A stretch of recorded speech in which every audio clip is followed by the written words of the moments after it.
সাইয়েদনা ইব্রাহিম, সাইয়েদনা ইসমাঈল এই সাথে কাবা ঝাড়ু দিয়েছে, কাবা তৈরি করলেন। আল্লাহ বললেন আযিন, ইব্রাহিম এবার আযান দাও, হজের ঘোষণা দাও। সাইয়েদনা ইব্রাহিম আলাইহিস সালাম বললেন আল্লাহ আযানটা কারে দিব? আযান মানে ঘোষণা।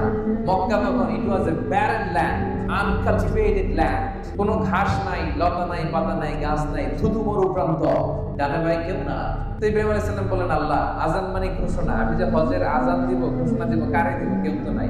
আল্লাহ বললেন ইব্রাহিম তুমি হজের আযান দাও, ঘোষণা দাও, এই আযানের শব্দগুলো গোটা বিশ্বের সব মানুষের কর্ণকুহরে আমি আল্লাহ নিজে পৌঁছে দেব।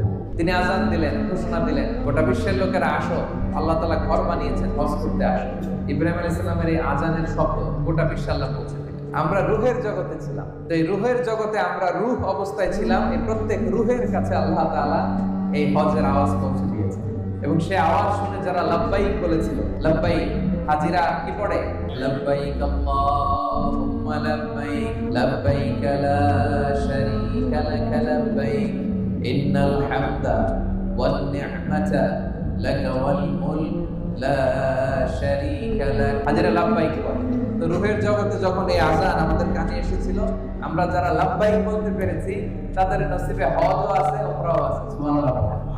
এবং তিনি যখন কাবা বানাচ্ছিলেন, একটা পাথরের উপর দাঁড়িয়ে এই কাবা তিনি নির্মাণ করেছেন।